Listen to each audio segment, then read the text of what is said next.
पार्वती जी के मन में एक उत्तेजना वेदना प्रकट हुई। बताओ, भोलेनाथ ने मुझे ये नहीं बताया। नारद जी कहते, माता हमारा काम हुआ, अब हम चलते हैं। उधर कैलाश पर्वत से जा रहे थे तो वहां तो भोलेनाथ जी की समाधि टूटी। उन्होंने कहा, भोलेनाथ जी, बोले माता जी याद कर रही हैं, जल्दी पहुंचो। बोले आप गए होगो तो जरूर कुछ ना कुछ कह करके आए होंगे, तभी माता जी याद कर रही हैं। तो सज्जनों, आज भोलेनाथ पार्वती जी के पास पहुंचे तो महाराज पार्वती जी तो जो कैलाश पर्वत की गुफा है उसमें विराजमान है। कोप भवन, कोप भवन कहते हैं रूठने वाला कमरा। पहले जो राजा महाराजा थे तो रूठने वाला कमरा एक बनवाते थे जिसको कोप भवन कहते थे। रानी कोई रूठ जाती तो कोप भवन पहुंच जाती। जैसे कैकेयी रूठ गई थी ना दशरथ जी से, दशरथ जी ने कहा, बोले रानी कहाँ है? बोले महाराज कोप भवन में है। अरे क्या हो गया, कोप भवन में चली गई? तो ऐसे ही आज कैलाश पर्वत की गुफा में पार्वती जी पहुंच गई और यहाँ भोलेनाथ पहुंचे और कहा, देवी क्या बात है, क्या हुआ, क्यों? बोले आप तो कपटी निकले। बोले कपटी? कैसे कपटी निकले बताओ? बोले आपने सब कुछ बताया लेकिन ये नहीं बताया, आप जो अपने गले में मुंडों की माला धारण करते हैं उसमें किसके सिर लगे हैं?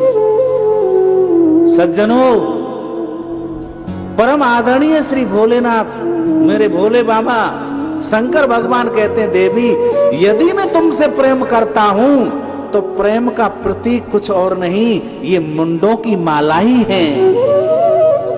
वो कैसे बताओ? बोले इसमें किसी और के सिर नहीं, इसमें तुम्हारे ही सिर लगे हुए हैं, तुम्हारे ही मुंड लगे हुए हैं। बोले कैसे? बोले जब जब आप देह परिवर्तन करती हो तो मैं यादगार के लिए तुम्हारा सिर प्रो लेता हूं। बताओ कितना प्रेम करता हूं मैं तुमसे। देह का त्यागन, महाराज कोई देह का त्यागन कर दे, बोले ले जाओ ले जाओ, फूको, हटाओ यहां से। भाई मरने के बाद मुर्दा हो गया, कौन रखेगा? लेकिन देह त्याग जब जब आपने की, तुम्हारे मुंड को ले लेता हूं और माला में पुरो लेता हूं। कितना प्रेमी हूं मैं आपका, कितना प्रेम करता हूं मैं आपसे। पार्वती जी बोली, अब कपटी नहीं, आप महाकपटी निकले। बोल कैसे? बोले एक बताओ कि हमको बार बार देह त्यागन करना पड़ता है, आप कभी देह त्याग करते नहीं। आपने ऐसी कौन सी जड़ी बूटी खा रखी है, हमें भी बताओ ना।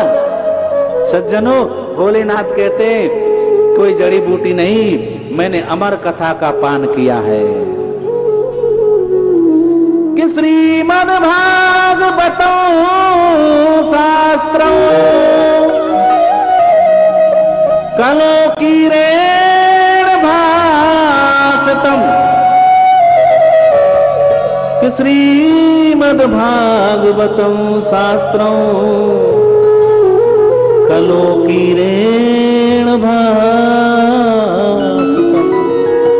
मोने, अमर कथा कोई और नहीं, मैंने श्रीमद् भागवत कथा का रसास्वादन किया है। आज